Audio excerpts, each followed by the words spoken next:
Para pendengar radio yang saya kasih dalam Tuhan kita Yesus Kristus, Shalom. Ini dengan Pendeta Rainer Schoenemann.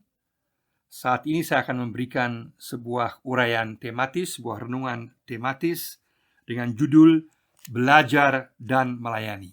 Belajar dan Melayani. Sebagai dasar ada beberapa bagian firman Tuhan. Yang pertama dari Matius pasal 11 ayat 29. Matius 11 ayat 29. Yesus berkata, "Pikulah kuk yang kupasang dan belajarlah padaku, karena aku lemah lembut dan rendah hati, dan jiwamu akan mendapat ketenangan." Bagian yang kedua dari Matius pasal 28 ayat 20. Matius 28 ayat 20. Yesus berkata, "Dan ajarlah mereka melakukan segala sesuatu yang telah kuperintahkan kepadamu. Dan ketahuilah, aku menyertai kamu senantiasa sampai kepada akhir zaman." Kemudian dalam Roma pasal 12 ayat 11, Roma 12 ayat 11 bunyinya demikian, "Janganlah hendaknya kerajinanmu kendor, biarlah rohmu menyala-nyala, dan layanilah Tuhan." Belajar dan melayani, kedua-duanya penting. Belajar penting, melayani juga penting. Dalam seluruh perjanjian baru sangat jelas dalam pengajaran Yesus, juga pengajaran para rasul, bahwa kedua-duanya memainkan peran yang penting bagi pertumbuhan iman kita, bagi juga perkembangan dan juga perluasan daripada kerajaan Allah. Maka belajar dan melayani kedua-duanya penting. Saat ini banyak orang ingin membuat jalan pintas atau jalpot, jalan potong. Mereka mau langsung melayani, mereka menganggap tidak perlu belajar. Belajar dianggap sesuatu yang mungkin membuat lelah, membuat capai, dan dianggap mungkin terlalu teoritis, dianggap tidak perlu. Yang penting langsung terlibat dalam melayani, langsung mau instan, mau langsung bisa tanpa belajar. Banyak yang mau langsung bisa tanpa belajar, padahal jelas sekali dalam perjanjian baru dan juga perjanjian lama bahwa belajar adalah hal yang sangat mendasar supaya kita juga dimampukan untuk melayani. Pernah dibuat sebuah angket kepada 100 pemimpin Kristen dunia. Sebuah angket kepada 100 pemimpin Kristen dunia. Dan ada satu pertanyaan yang juga diajukan di sana yang sangat penting dan sangat menarik adalah ditanyakan, apa yang akan Anda lakukan kalau Anda tinggal hidup 3 tahun lagi? Apa yang akan Anda lakukan kalau Anda tinggal hidup 3 tahun lagi? Dan kebanyakan menjawab, mereka akan 2 tahun belajar dan 1 tahun melayani. Sekali lagi, kebanyakan menjawab mereka mau 2 tahun belajar dan 1 tahun melayani. Kenapa? Karena mereka mengatakan sangat penting adalah belajar supaya dapat mengetahui dasar-dasar firman Tuhan, mengetahui pengajaran Yesus, dibekali untuk persiapan pelayanan. Kemudian juga sangat penting supaya jangan mengulangi kesalahan-kesalahan yang sama yang telah dibuat karena tidak mau belajar atau kurang belajar. Jadi belajar dan melayani merupakan satu kesatuan.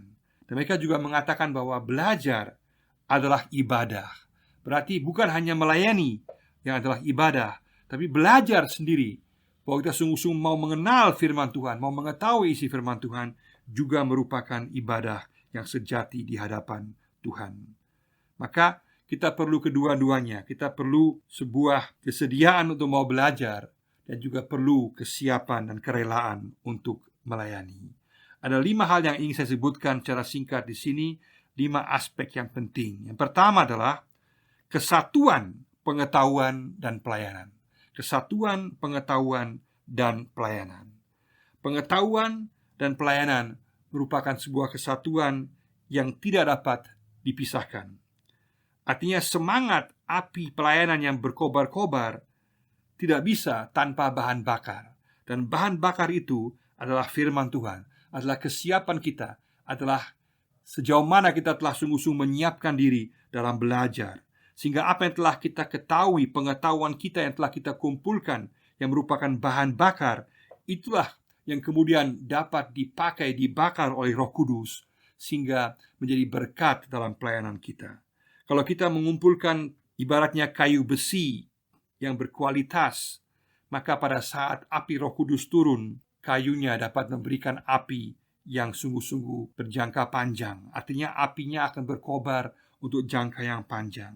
Tapi kalau kita tidak mau belajar, ibaratnya kita hanya kumpulkan jerami, ibaratnya api sebentar berkobar, tapi kemudian langsung lenyap karena tidak memiliki kualitas dalam pengetahuan yang kita miliki. Maka sangat jelas dalam Alkitab bahwa pengetahuan dan pelayanan merupakan sebuah kesatuan. Rasio dan Roh Kudus janganlah kita pertentangan, karena yang sebenarnya adalah bahwa rasio kita harus dipenuhi oleh Roh Kudus, tapi rasio kita juga harus diisi juga dengan pengetahuan, sehingga Roh Kudus dapat menggunakan rasio kita, sehingga rasio kita dikuasai oleh Roh Kudus. Jangan kita mempertentangkan Roh Kudus dengan rasio, karena Allah akan menggunakan rasio kita yang telah dipenuhi oleh Roh Kudus untuk pelayanan kita di tengah-tengah dunia ini. Sehingga tujuan kita untuk belajar adalah memperoleh pengetahuan, dan pengetahuan yang kita miliki tujuannya adalah supaya kita semakin mengenal Yesus, semakin mengenal firman Tuhan, juga semakin menjadi pengikut daripada Yesus, dan menjadi semakin serupa dengan Yesus dalam sifat, dalam tindakan, dan dalam pelayanan kita. Maka isi pengetahuan kita tentang Yesus, tentang Alkitab, tentang firman Tuhan akan kemudian menentukan corak pelayanan kita. Kalau kita lihat dalam Perjanjian Baru, cerita tentang Maria dan Marta, maka sangat jelas bahwa kadang-kadang Maria dan Marta dipertentangkan, seolah-olah Maria yang baik karena dia belajar dari kaki Yesus, sedangkan Marta dia sibuk melayani. Padahal sebenarnya maksud daripada Lukas dan juga sangat jelas bahwa kedua-duanya penting. Ada waktunya kita duduk di kaki Yesus dan belajar, dan juga ada waktunya kita melayani. Semuanya penting, baik belajar penting maupun melayani juga penting. Maka kedua-duanya harus dilihat sebagai satu kesatuan. Hanya kita harus tahu ada waktunya kita sungguh-sungguh belajar, mengisi diri kita dengan pengetahuan firman Tuhan, dan juga ada waktunya kita melayani. Tetapi hanya melayani tanpa dasar pengetahuan belajar dari firman Tuhan, itu tidak akan membawa berkat jangka panjang, karena pengetahuan kita akan terbatas dan Roh Kudus tidak akan dapat membakar pengetahuan kita untuk pelayanan kita.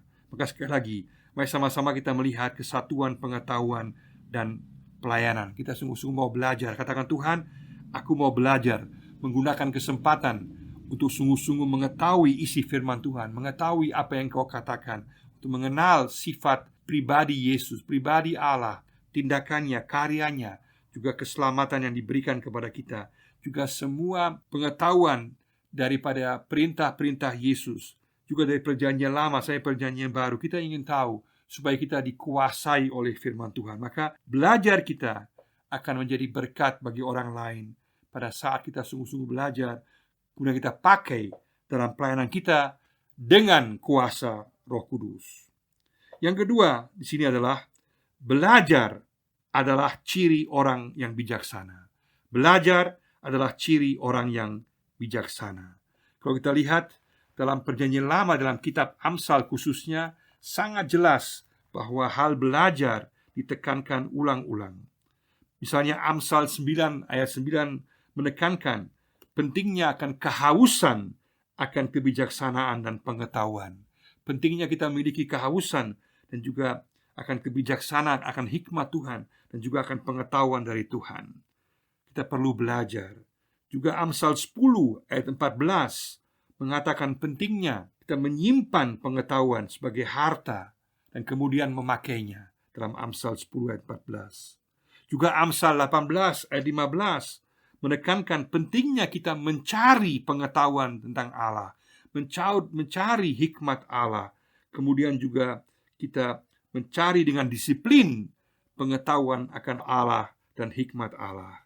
Juga Amsal 23 ayat 12 menekankan pentingnya selalu untuk belajar, selalu belajar, mengarahkan hidup kita setiap saat kita untuk mau belajar. Ini juga berarti belajar seumur hidup. Kadang-kadang ada yang menganggap cukup kita belajar saat kuliah saja, sekolah saja. Tidak, kita belajar seumur hidup, tidak pernah berhenti untuk belajar. Bahkan Ayub 32 ayat 9 mengatakan bahwa bukan orang yang sudah tua yang bijak, tapi orang yang sungguh-sungguh mengejar hikmat dan mengejar keadilan. Sama-sama kita menjadikan belajar sebagai ciri kita orang yang bijaksana. Karena kebijaksanaan, hikmat, pengetahuan hanya dapat kita peroleh melalui belajar. Prinsip yang ketiga adalah belajar untuk mengerti, menuruti kehendak Tuhan dan memuliakan Tuhan. Belajar untuk mengerti dan menuruti serta memuliakan Tuhan. Berarti tujuan kita untuk belajar adalah untuk mengerti kehendak Tuhan, menurutinya, dan juga kemudian memuliakan Tuhan. Roma 12 ayat 2 mengatakan bahwa pertumbuhan pembaharuan rohani kita hanya dapat terjadi melalui suatu proses belajar, yaitu proses perubahan mental kita, akal budi kita, supaya kita dapat sungguh-sungguh diubahkan. Dan perubahan mental ini, akal budi ini, tidak mungkin tanpa kita belajar dari Yesus. Yesus katakan tadi dalam Matius 11 ayat 29, belajarlah daripadaku. Maka orientasi kita haruslah belajar kepada Yesus. Juga tadi Matius pasal 28 ayat 20 mengatakan bahwa tugas orang percaya adalah membawa pengajaran Yesus ke seluruh dunia, kepada semua bangsa, pada semua orang.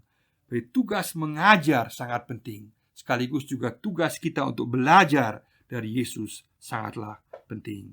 Karena dengan belajar, maka kita akan memiliki pemahaman yang sebenarnya tentang Allah. Maka pikiran kita akan dikuasai firman Allah, diubahkan oleh Allah. Kita juga akan dijaga daripada bahaya untuk disesatkan. Kita dapat membedakan mana yang merupakan kehendak Tuhan dan mana yang bukan merupakan kehendak Tuhan. Kita dapat membedakan mana yang merupakan pengajaran dari Allah, dari Yesus Kristus, dan mana merupakan pengajaran yang sesat, yang membahayakan kita. Mari sama-sama kita sungguh-sungguh mau belajar untuk mengerti, menuruti kehendak Tuhan, dan kemudian memuliakan Tuhan. Yang keempat, belajar adalah bukti kita mengasihi Tuhan. Belajar adalah bukti kita mengasihi Tuhan.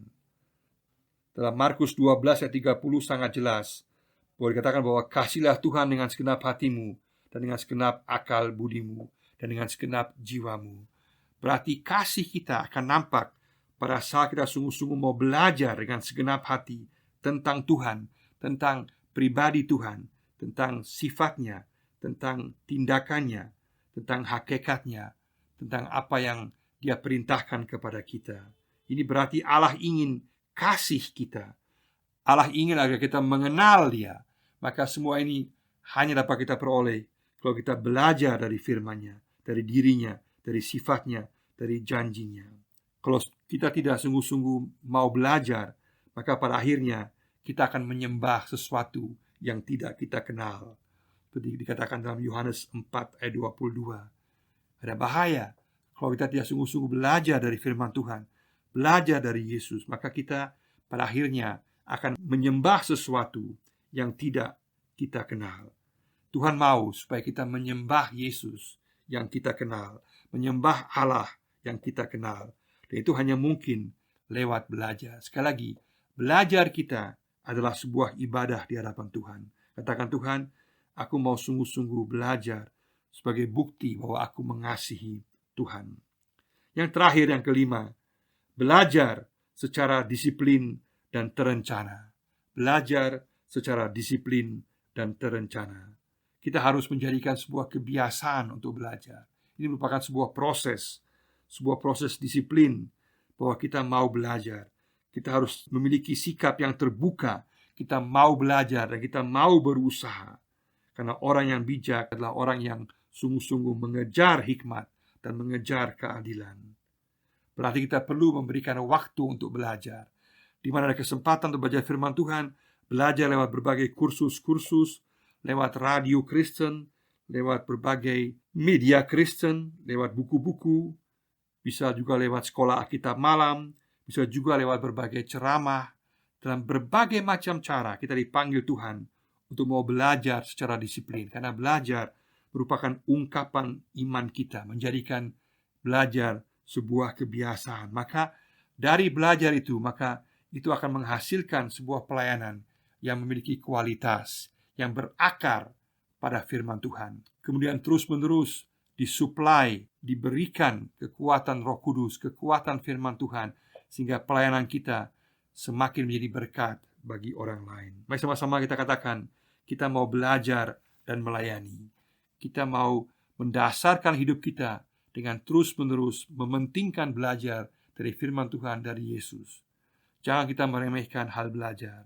Sekaligus kita tahu bahwa muaranya, tujuannya adalah agar kita kemudian bisa melayani orang lain, menjadi kemuliaan bagi nama Tuhan, membawa nama Tuhan kepada orang lain, membawa berkat Tuhan kepada orang lain, pemulihan, pembaharuan, kasih Tuhan kepada orang lain.